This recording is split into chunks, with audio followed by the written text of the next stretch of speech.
Hi. Oh, I should have looked at the time before I started. Okay, I have a little bit of time before I have to go. I was thinking about, okay, so I posted this video the other day and ow. Oh, I gave myself a bruise.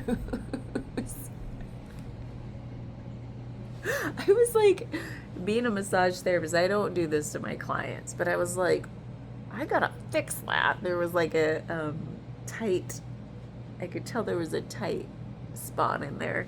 And I think obviously, I dug too hard. Anyway, that's not what this video is about. I was thinking about how I, the other day I posted a video about, I think I was talking about writing. Oh, yeah, and like how it can feel meta, like to, I think the video is called Closing the Gap with the Tragedy of Closing the Gap with More Gap, because that's what it feels like, using words to like get closer to something, but words inherently take you farther from the thing because they are an abstractification, abstraction of everything that is felt. It's like, oh, let me try to tell you about this feeling with some words. We can't just implant the feeling into each other with words. So anyway, so I think I use this analogy of like becoming untethered, like a space, being in outer space tethered to a spaceship, and then you become untethered and you just drift off into space. Like it just takes you farther from the thing, and gravity can't reel you back in. So even though I don't think I didn't choose like the best analogy for that feeling I was having, but that's what I said. Freaking this morning, I'm watching a podcast of a woman who's an author, and she was, there's this one podcast I've been liking. It's like called How I Write, and there's this guy who interviews a lot of authors, and they share, you know, how they write. So anyway, she was talking about writing and her process, and she used the freaking analogy. She said all the words I said, and I was like, whoa. And it's a podcast I already watched, so it's not like AI was serving me up something. It was just the next video I was gonna watch.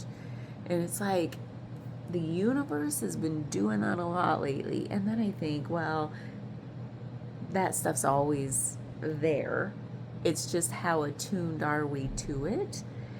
And so, do you ever go through phases like that where some, like, people would call it maybe synchronicities? So it's like you notice something, you're doing a lot of noticing, and everything feels like a whoa, whoa, whoa.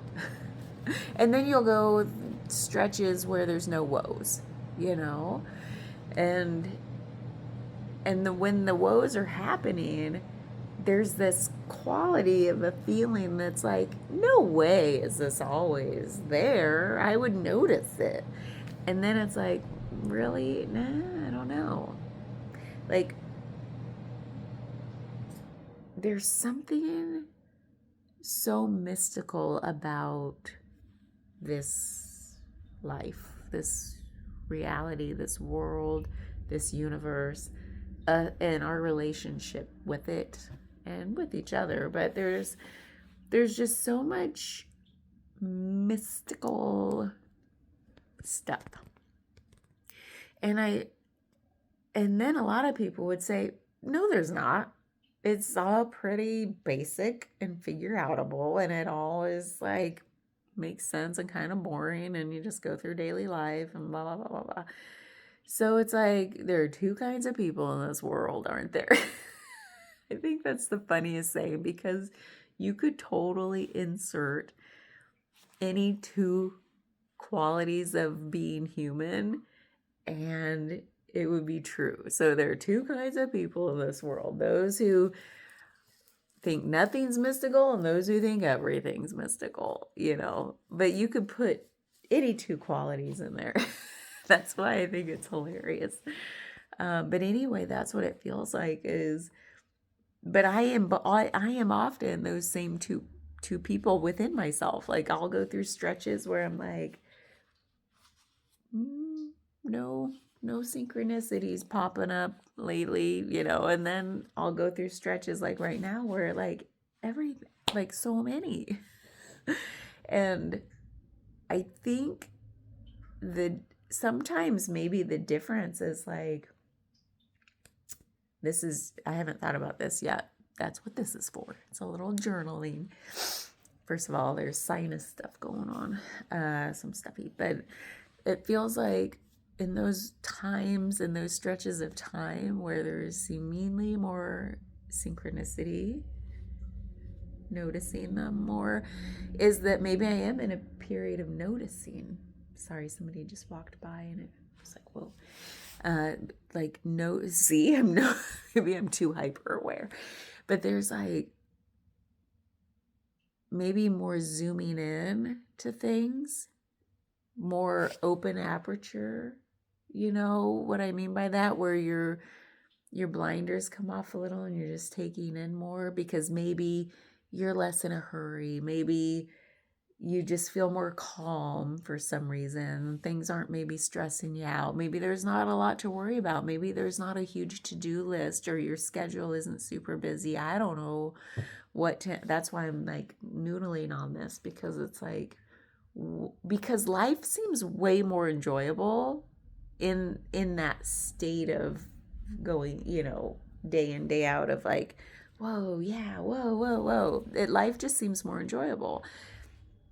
And I feel like, I see a lot of people, maybe that's why I think about this a lot. I see a lot of clients and we're all such unique little snowflakes. Like there are two kinds of people in this world, those who think everybody's the same and those who think everybody's a snowflake. And sometimes I'm both of those people. But there's like, we're all so different. And so I kind of see a nice spectrum of like ways people move through the world. Some of us might be in physical, because I'm in a physical treatment kind of job, massage therapist.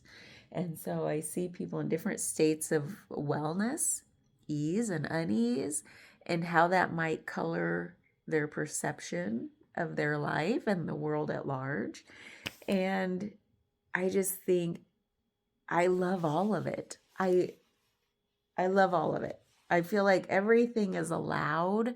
There's no trying to fix people.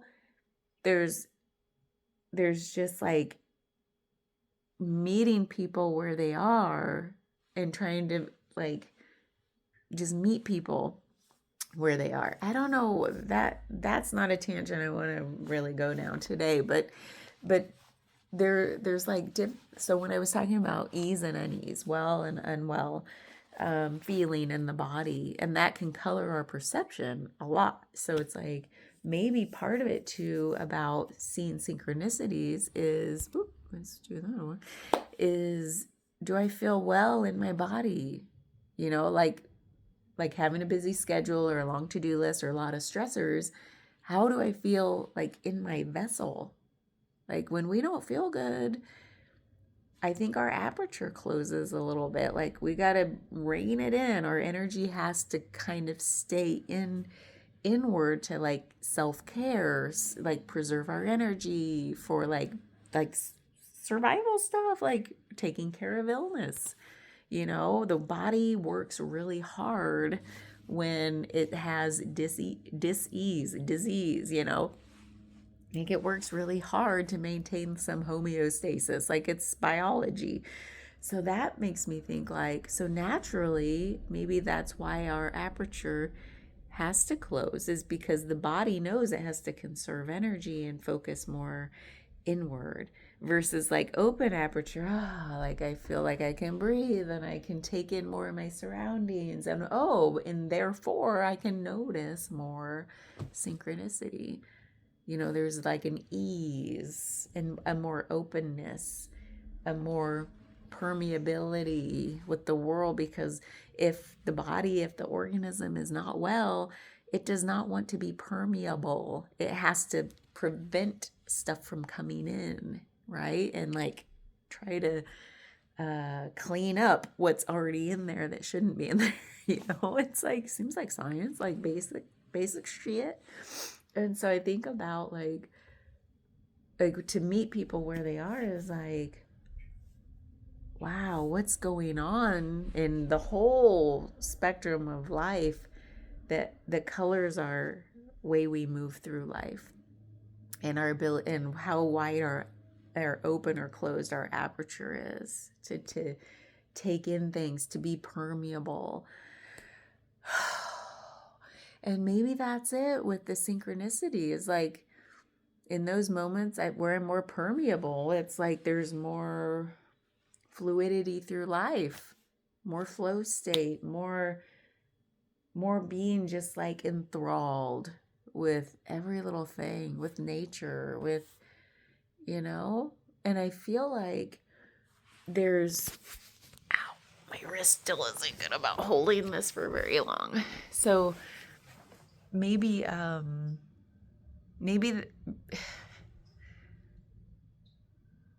my brain was just trying to figure something out with this, and why it's always fascinating to me is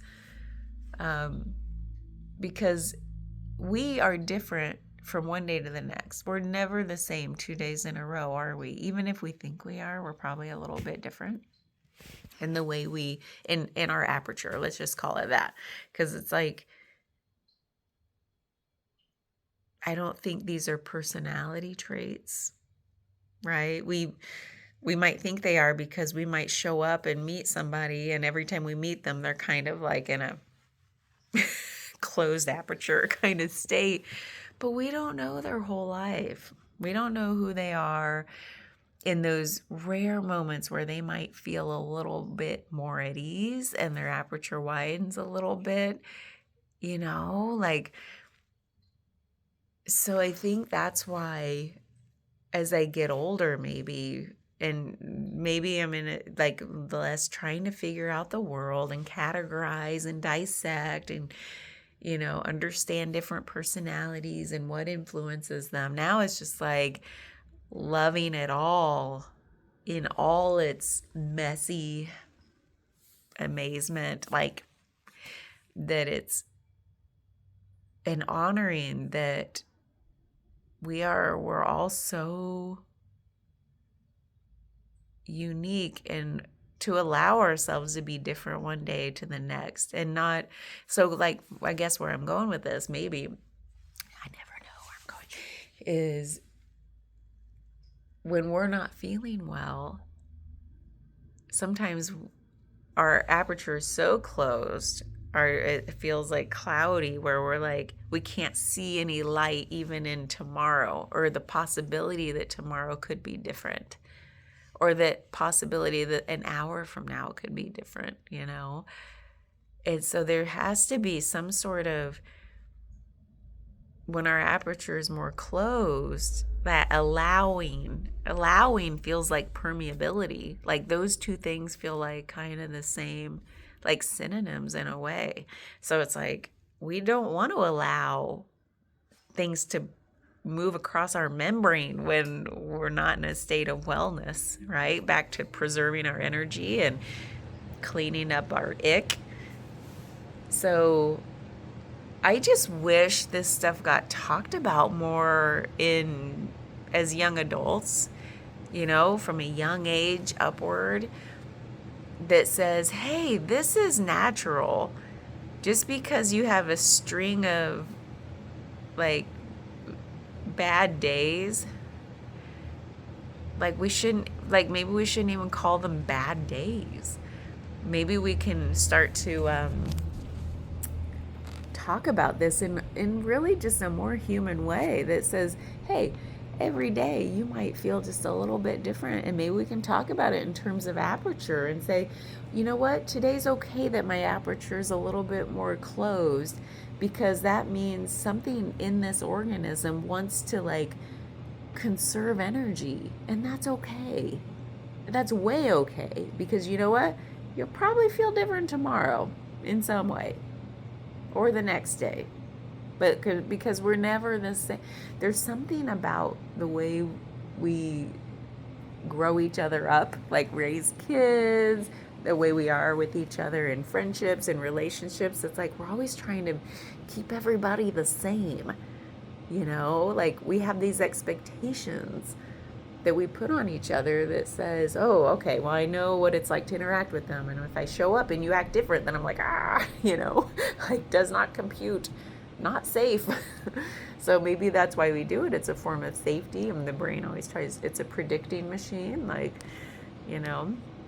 So it's like, what if from a young age we just taught each other that, hey, it's okay and it's safe to show up with each other and surprise each other.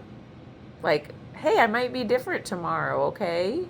Okay, that'll be fun. Let's get together and see what we're like, And some days we get together and my aperture is closed and yours is open, and that's okay. We can still hang out and be together and comfort each other and still surprise each other.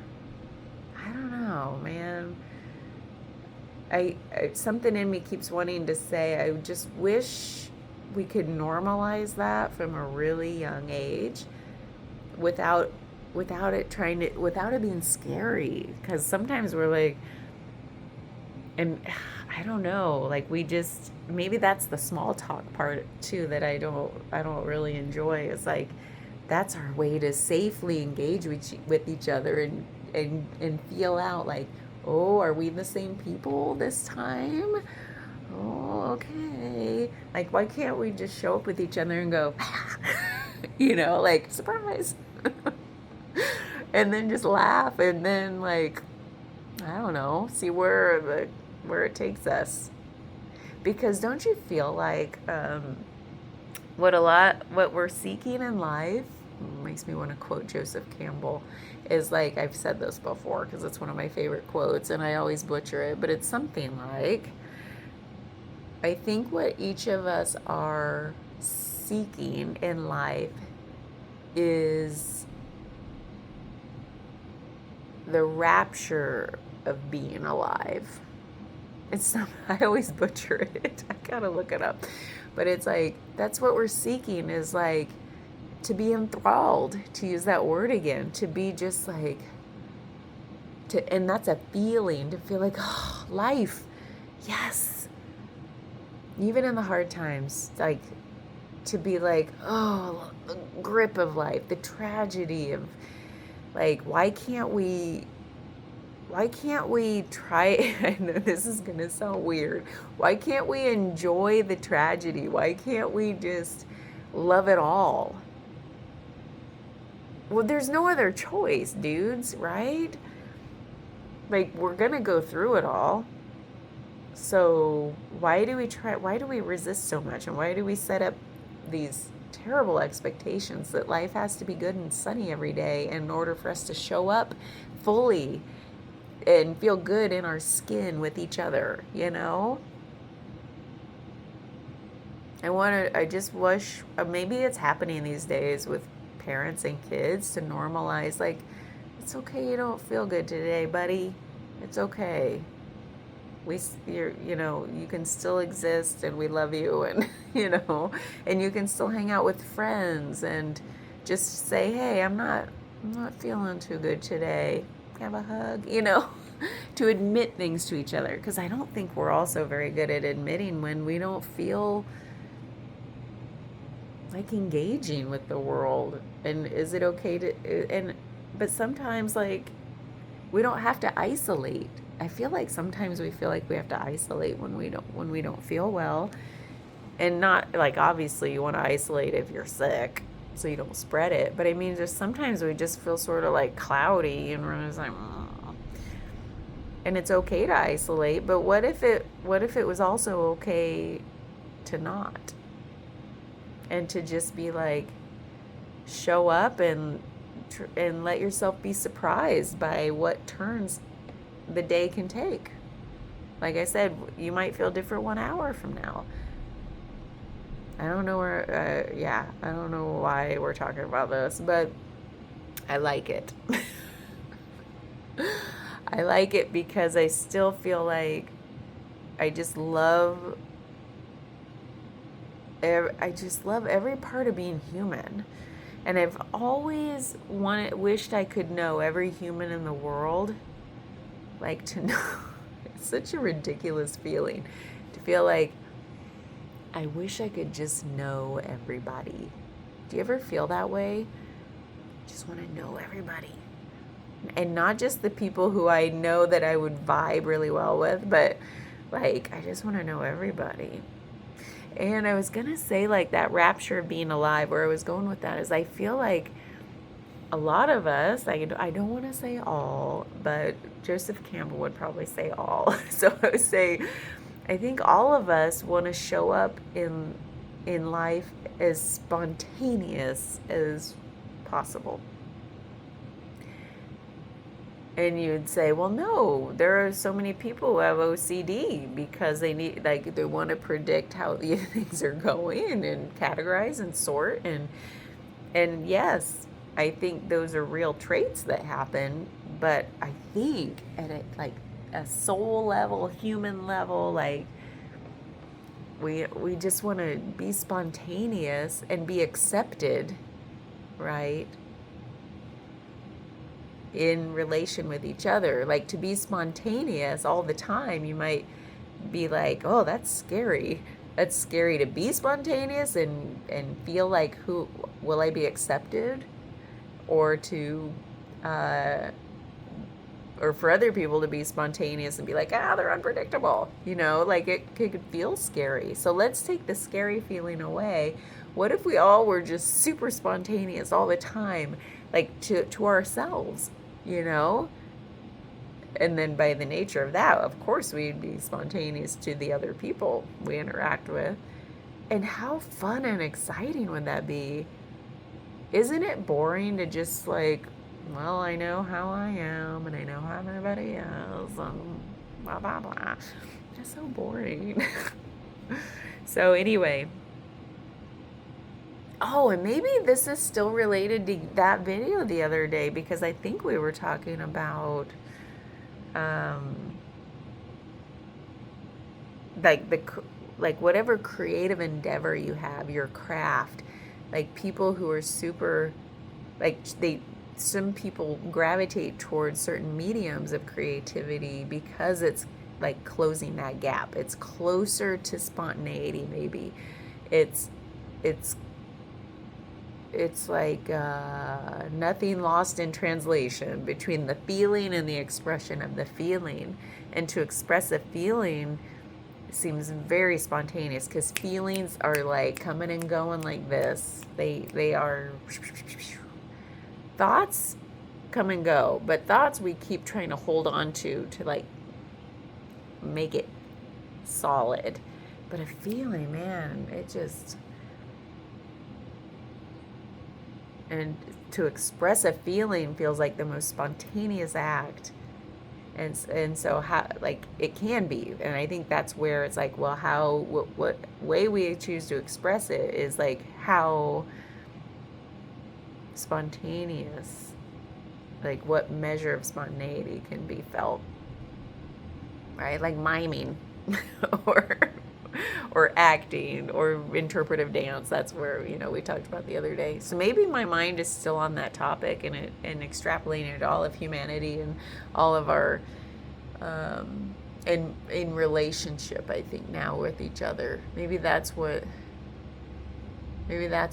this has been about, is like moving just from expressing a feeling to like expressing with each other. I think maybe it's just me, but I would just love more spontaneity. Yeah. What about you? I guess to want it is one thing, and then to do it is another. And it really just means taking the reins off of prediction, right? To get rid of the predicting mechanism of like showing up with each other and trying to feel each other out, like, okay, what do we, how are we with each other, you know? It's like when you meet somebody new, aren't we all, the brain, like, meet, I dare you, go meet somebody new who you've never met before, and like, try not to predict or categorize or sort and file them in yourself. You know what I mean? Like, size them up, you know, try not to size them up, you know, that's just a phrase, but that kind of cuts to the, what I'm trying to say is like, we size each other up, like sort and file them, like, okay, now I know kind of like who you are and how I can interact with you so I feel comfortable. What if we, like, go meet somebody new? I'm going to challenge myself, and don't do that. Turn that, it's because it's an autopilot thing, I think, for a lot of us. So it's like, turn it off and just like dare to be weird and spontaneous and not care how they might be sizing you up. And like, maybe do something spontaneous, like, don't scare them, but maybe go, you know, like, do something that surprises yourself in front of them and see how that makes you feel. That's what I'm going to do. Somehow. Bye.